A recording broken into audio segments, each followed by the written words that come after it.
Okay, so for this video, I'm obviously coming from my car. We're doing this from my car.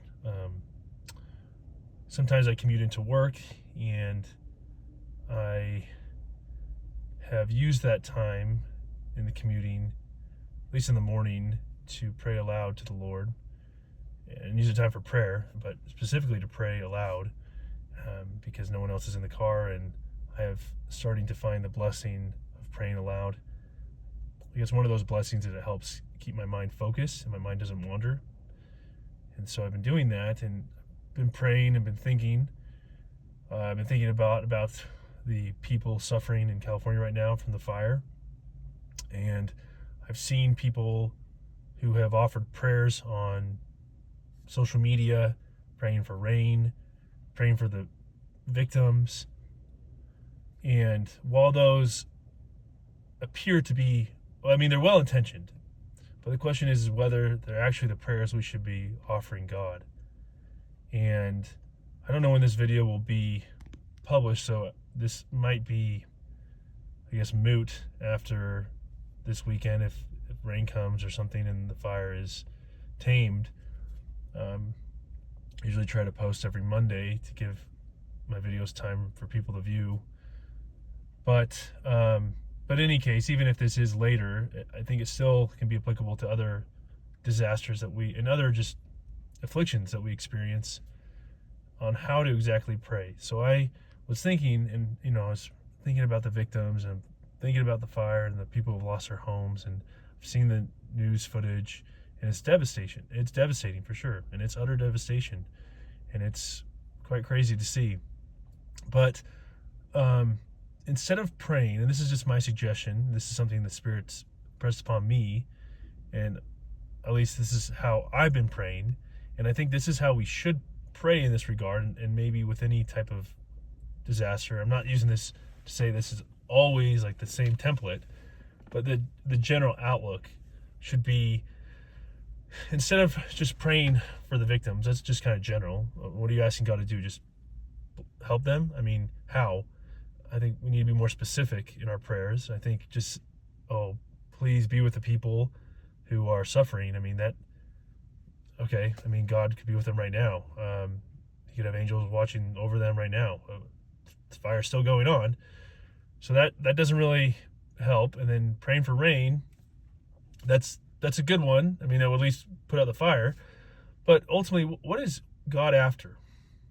God is after our hearts.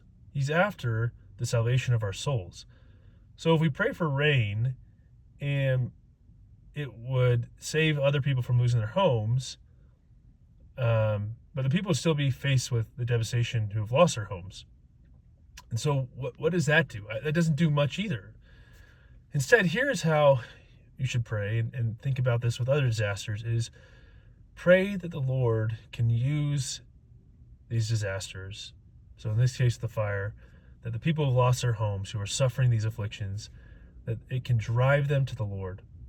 Pray that the loss of their homes will show to them the fallibility of their leaders and the corruption of their city, that it will show to them that their joy was misplaced and that they found security, or they believe they had the security because of the home and the material items they possessed.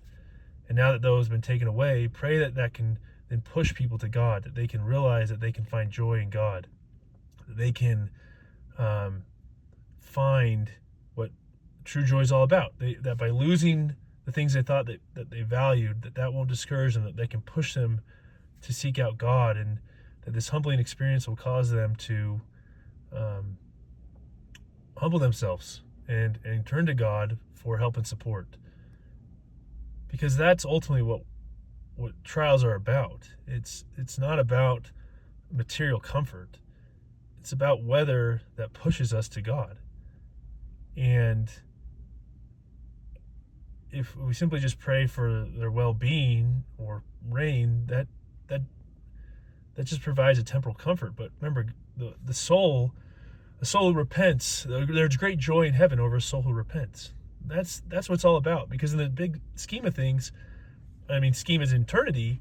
Losing the house, that brings you to God, then that's actually a blessing. And I know it sounds crazy, and I know some people might say you're insane and you should shut up and okay, you're entitled to that opinion, but we have to really keep the broader perspective, which is that God is trying to save us.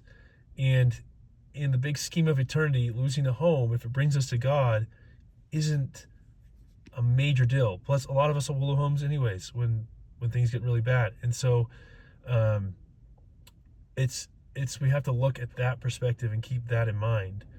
And so, as you pray, and as you pray for others who are afflicted, excuse me, pray that those afflictions, and this is applying maybe to anything, is that it will lead them to God, that it will cause them to see the error of their ways, that it will cause them to see what they placed their value on improperly. Because that's part of what this fire is showing, is people have placed a value, especially where the fires occurred in a very affluent area. I'm sure a lot of these people were very happy. Well, maybe they're drugged up with Prozac or whatever, but they had some sense of like meaning and joy because of the wealth they had and the homes they had, and now those are gone. And now they're face to face with the existential, crisis of, what do I do now? I've lost everything. And now they can get bitter, they can harden their hearts and not use this as a time to turn to God, or they can say, you know what? God help me. I've lost everything.